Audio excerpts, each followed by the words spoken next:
Hello നമസ്കാരം. ഒരു സൈറ്റിലെ ഏറ്റവും ഇമ്പോർട്ടൻ്റ് ആയിട്ടുള്ളൊരു വർക്കാണ് കോൺക്രീറ്റ്, പ്രത്യേകിച്ച് റൂഫ് കോൺക്രീറ്റ്. റൂഫ് കോൺക്രീറ്റിൻ്റെ സമയത്ത് നമ്മൾ എല്ലാ കാര്യങ്ങളും ശ്രദ്ധിക്കും, പ്രത്യേകിച്ച് മെറ്റീരിയൽ നല്ലതാണോ, ലേബേഴ്സ് നല്ലതാണോ എന്നൊക്കെ ശ്രദ്ധിക്കും. പക്ഷേ നമുക്ക് മിസ്സായി പോകുന്ന ഒരു കാര്യമാണ് കോൺക്രീറ്റിൽ വാട്ടർ സിമെൻറ്റ് റേഷ്യോ. അതായത് ഒരു പാക്കറ്റ് ഓഫ് സിമെൻറ്റ് ഇട്ട് നമ്മൾ കോൺക്രീറ്റ് മിക്സ് ചെയ്യുമ്പോൾ അതിനകത്ത് എത്ര ലിറ്റർ വെള്ളം ആഡ് ചെയ്യണം എന്നുള്ള ആ ഒരു ഫിഗറാണ് കോൺക്രീറ്റിൻ്റെ വാട്ടർ സിമെൻറ്റ് റേഷ്യോ.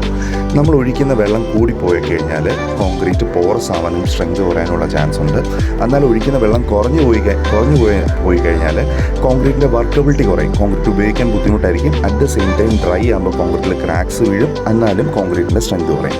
അപ്പോൾ ഈ രണ്ട് സിറ്റുവേഷനും മിനിമൈസ് ചെയ്തുകൊണ്ട് കറക്റ്റ് വെള്ളം ഒഴിക്കുക എന്നുള്ളത് വളരെ ഇമ്പോർട്ടൻ്റ് ആണ്. അത് രണ്ട് രീതിയിൽ ചെയ്യാം. ഒന്ന്, സൈറ്റിലൊരു സ്ലം ടെസ്റ്റ് ചെയ്ത് കറക്റ്റ് വാട്ടർ സിമെൻറ്റ് റേഷ്യോ കണ്ടുപിടിക്കുക. രണ്ടാമത്, മാർക്കറ്റിൽ അവൈലബിൾ ആയിട്ടുള്ള integral water proofing liquids use ചെയ്യുക. അങ്ങനെയും നമുക്ക് വാട്ടർ സിമെൻറ്റ് റേഷ്യോ കൺട്രോൾ ചെയ്യാം. Thank you.